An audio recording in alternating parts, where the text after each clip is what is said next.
les élèves ordinaires. Ça va, ce premier point? Et là aussi, c'est tout type de... Oui, tout type de besoin. Tout type de besoin. Ce qu'il montre, c'est que pour... Je vais vous le dire de tête, mais j'en suis quasi sûr, c'est qu'il montre que l'effet est neutre pour les élèves, il n'est pas positif, il est neutre pour les élèves avec des troubles du comportement. Même dans les pays qui ont une culture plus ancienne. Mais il n'est pas négatif, c'est quand même un élément fort. J'en suis à combien? 13 minutes. Deuxième idée reçue, les élèves à besoins éducatifs particuliers seraient mieux dans un environnement protégé, ils progresseraient plus puisqu'on prendrait plus en compte leurs besoins et donc ils progresseraient plus. Mais quelqu'un l'a dit tout à l'heure, finalement, ils y arrivent. Donc il y a différents niveaux là aussi qui peuvent être interprétés.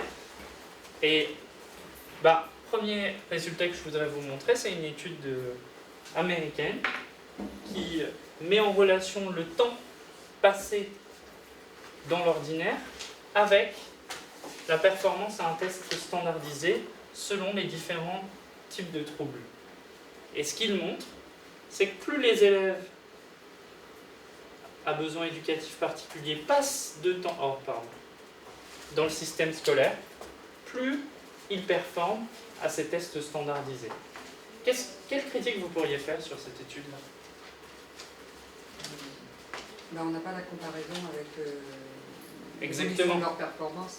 Exactement. La limite de ces travaux, c'est qu'on ne sait pas si ces élèves avaient été dans des dispositifs ségrégés, est-ce que les courbes de progression seraient les mêmes. Donc ça, c'est un point important à garder en tête. Et pour dire aussi qu'effectivement, selon l'intention qu'on peut avoir, j'aurais pu m'arrêter là et dire, si passer plus de temps dans le milieu ordinaire, ça permet de progresser, on voit bien. Et là, ça aurait été un peu malhonnête, mais c'est important aussi d'avoir cette distance critique par rapport à ça. Et donc, encore Rachel Sermet-Desmonte a travaillé sur cette question-là, avec l'inclusion d'élèves en situation de déficience intellectuelle, versus des élèves en dispositif ségrégé. Donc elle a comparé des élèves atteints de trisomie 21 inclus et des élèves atteints de trisomie 21 en dispositif ségrégé. Et elle a mesuré le progrès dans les apprentissages sur une période de 2 ans. Là aussi, en maths et en français. Un des problèmes qu'elle a constaté au démarrage, c'est que les élèves inclus, en moyenne, ils avaient un QI plus élevé, une réussite académique plus élevée, des comportements plus adaptés. Donc comment est-ce qu'on peut comparer des publics? Donc elle a quand même fait un travail de délimitation pour essayer de trouver les élèves les plus proches, comme tout à l'heure, sur l'appariement dont je vous ai parlé. Et elle est arrivée à isoler 34 élèves inclus et 34 élèves non inclus qui partageaient des caractéristiques extrêmement proches. Les élèves du groupe expérimental, du groupe inclus, étaient inclus entièrement en classe et ne bénéficiaient que quelques heures, 4h30 à 6h, en décloisonnement avec un enseignant spécialisé. Et les élèves du groupe contrôle étaient dans des dispositifs ségrégés. Ils ont mesuré le progrès académique à 3 temps de mesure, là aussi en maths et en français.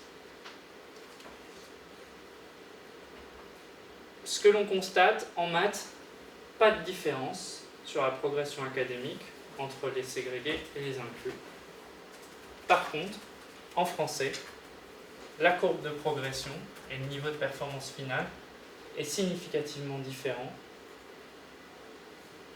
pour les élèves qui ont bénéficié de l'inclusion. Donc en moyenne, il y a une progression qui est plus importante lorsque les élèves sont inclus. Donc tout à l'heure, Sandrine, vous avez mentionné cette idée reçue, ça ne sert à rien de faire du français, peut-être même de l'anglais. Là, on a une indication qui est limitée à un contexte bien particulier, encore une fois. Il faut prendre cette distance-là, mais qui nous donne l'impression que non, effectivement, il y a une plus-value qui se dégage de ça. Et pourquoi il y a une différence entre les maths et le français? Ils n'ont pas investigué encore cette différence-là, mais J'ai pas de réponse. Toi, t'aurais une réponse? T'aurais une idée? Une intuition? Mon intuition, c'est que pour interpréter ça, il faudra aller voir les pratiques mises en œuvre dans les classes, dans les unes et dans les autres, pour comprendre pourquoi ça joue pas en maths.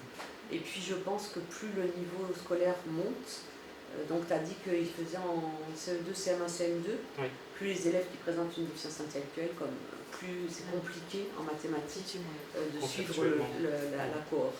Et donc je pense que c'est des moments où, je pense typiquement que c'est les moments où les élèves sont sortis avec le maître spécialisé, les temps de mathématiques. En CM2, un élève qui présente une déficience intellectuelle a beaucoup plus de mal à suivre qu'en français. Mais encore une fois, ça vaudrait le coup de faire du qualitatif sur les pratiques mises en œuvre dans les deux.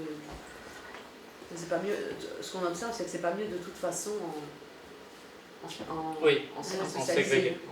ségrégé. Il y a autre chose qui est importante, quel que soit pour l'étude, le départ ou l'instant T ou l'instant 0 n'est pas le même, hein, donc quel que soit. Parce que même si c'est des groupes En maths et qui sont pareils, français, vous voulez même dans le groupe jaune est tout à fait différent. Non, statistiquement, la différence n'y est pas. Il n'y est pas? Non, elle n'y est pas. Ouais. Elle est différente ici D'accord. et ici. Mais, Non, mais là, sinon, il n'y a aucune autre différence. En fait. Et l'appariement, il le garantit, ça, qu'au départ, il Oui, n'y a pas de oui, différence. c'est ça. C'est ce que l'appariement a garanti et ils ont testé, du coup, effectivement, c'est une bonne remarque. Ils ont testé pour s'assurer qu'on n'ait pas déjà un écart. C'est ça. Mais quand bien même il y aurait un écart significatif, ce que l'on pourrait constater, c'est que cet écart grandit. La pente n'est pas la même, donc il y a une pente plus élevée que l'autre. Mais c'est vraiment un résultat, ça, je trouve que c'est pas en tout ou rien. C'est pas quand ils sont inclus, ça va mieux. Il y a des situations, des domaines et des disciplines dans lesquelles l'inclusion est, en tout cas dans cette étude, est plus favorable au progrès des élèves. En attendant, ce que ça montre, c'est que ça n'altère pas le fait d'être inclus. En maths, ils sont identiques, qu'ils soient inclus ou pas inclus, ce qui est très important comme donnée. Et en même temps, ça ne fait pas dire, attention, dès qu'ils sont inclus, tout va mieux dans toutes les disciplines, à n'importe quel âge. C'est vraiment intéressant, hein, ces données-là. Dire, attention, dans certains cas, c'est plus favorable, en tout cas, ça ne change rien, mais en tout cas, ça ne détériore pas les performances des élèves. Alors, vous notez qu'effectivement, l'étude précédente, c'est une étude avec un petit effectif, hein, mais en même temps, c'est aussi constitutif de la population. C'est beaucoup plus dur de faire des études à grande échelle avec cette population-là que sur les élèves ordinaires. Donc, c'est pour ça qu'on trouve déjà moins d'études en moyenne et que c'est plus difficile de réunir un échantillon vraiment comparable, d'où ces petits échantillons. Mais Ruich, la même que tout à l'heure, et Pitsma ont fait une revue de la littérature, et ce qu'elle montre, c'est que, sauf quelques rares cas, en moyenne, l'inclusion d'élèves à besoins éducatifs particuliers en classe ordinaire, même partielle, a pour conséquence d'améliorer la réussite scolaire.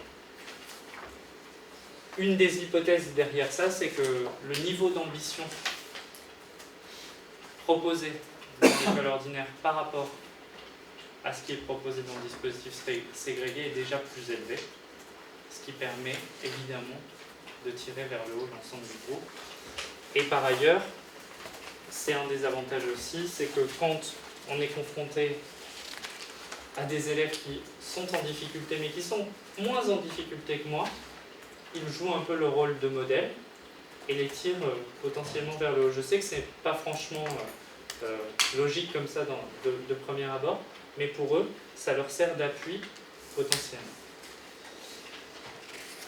Troisième idée reçue que je veux balayer avec vous,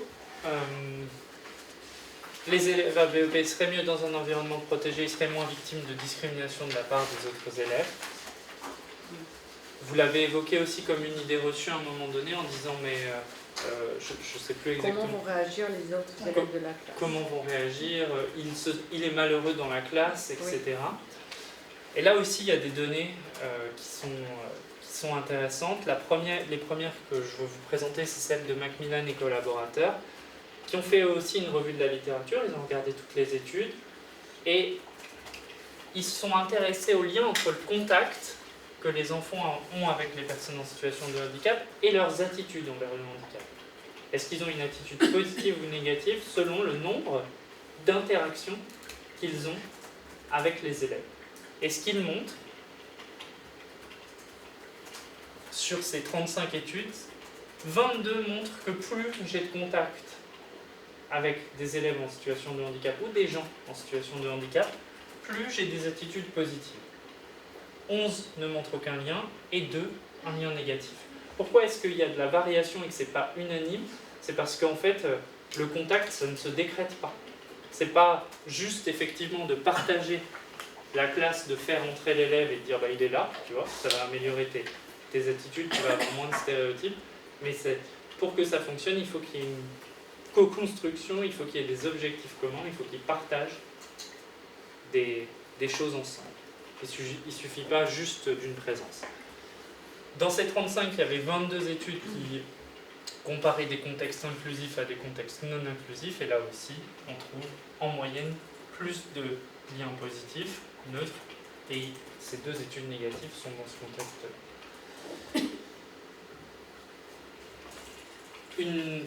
Une autre étude là-dessus, Gasser et collaborateurs, le contexte inclusif, leur hypothèse, c'est qu'il devrait être favorable à des choix plus inclusifs de la part des enfants, justement en vertu de cette hypothèse de contact dont je viens de vous parler.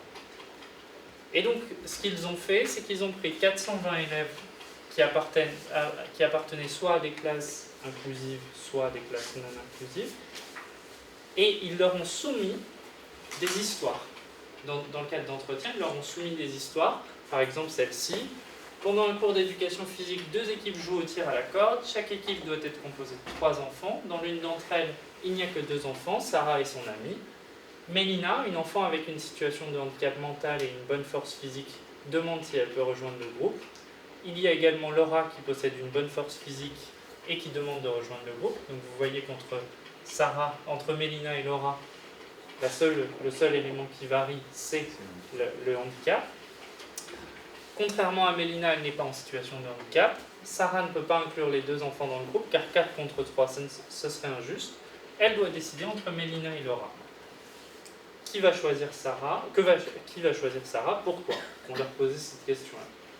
Et ce que les résultats montrent, c'est que ceux qui ont partagé l'inclusion avec des enfants avec des troubles des fonctions cognitives, mental disability, je vous le traduirai aussi dans ce tableau, sont ceux qui vont faire le choix le plus inclusif, c'est-à-dire qu'ils vont prendre Mélina. Ce qui est intéressant de noter, c'est que ceux qui partagent la classe avec des élèves en situation de handicap moteur, ils ne sont pas plus inclusifs, statistiquement il n'y a pas de différence, là entre 50 et 47, ils ne sont pas plus inclusifs. Pourquoi à votre avis ? Parce que partager l'inclusion avec un élève qui présente des troubles des fonctions cognitives, ça demande beaucoup plus d'investissement à tout le monde dans la classe pour faire du lien, alors qu'effectivement, une situation de handicap moteur, l'élève sur le plan cognitif, il peut être très bien et avoir aucune difficulté, donc il n'y a pas d'effort particulier à faire. Alors que partager sa classe avec un élève avec des troubles des fonctions cognitives, ça nécessite des relations et communications plus exigeantes, un environnement de la classe et des pratiques de l'enseignant plus aménagées, et donc par exemple de la collaboration entre les élèves. Et tout ça contribue à faire des élèves plus inclusifs et plus justes. Je crois pas que j'ai le temps par rapport à nos 25 minutes. Si, je vous la fais quand même. La dernière idée reçue que je voulais traiter avec vous, c'est celle-ci, qu'on peut entendre de la part des collègues. Sans une formation spécifique aux différents troubles, je ne suis pas en mesure d'inclure ces élèves. Alors c'est plus difficile, ça a été plus difficile pour moi de rassembler des données autour de cette question-là, parce que toutes les données, vous avez vu que je vous ai présentées, déjà c'est des données au niveau international. Parce que, compte tenu de la récence de l'école inclusive en France, on a encore très peu de données que l'on peut mobiliser, nous, dans le contexte français. Donc on a vraiment besoin de beaucoup de recherches pour pouvoir essayer d'avoir des comparaisons et de comprendre comment ça se passe au sein de notre système. Mais néanmoins, ce qui semble se dégager, c'est que l'étiquetage avec le label handicap, en fait, il est assez peu pertinent puisqu'il n'entraîne pas de variation systématique. Donc, de réfléchir en termes de handicap, c'est pas pertinent, ça ne se traduit pas chez les enseignants par des pratiques différentes. Serge Thomasé, que vous connaissez, il a bien indiqué là-dessus que, en fait, c'est pas très opérationnel, parler de handicap, et en plus, c'est stigmatisant. Vous l'avez dit tout à l'heure, là, sur le décalage, ils sont gentils, mais ils sont motivés. C'est typiquement la représentation stéréotypique que l'on a des personnes en situation de handicap. C'est-à-dire que les enseignants vont jamais nous dire que les élèves sont non seulement faibles et en plus ils font pas d'efforts. Ce qu'on peut pas, sinon on serait une personne horrible d'être négatif sur les deux. Et donc il y a un mécanisme de compensation qui fait qu'on peut se dire qu'ils sont faibles, quand bien même ce ne serait pas forcément la réalité pour tous les élèves, mais on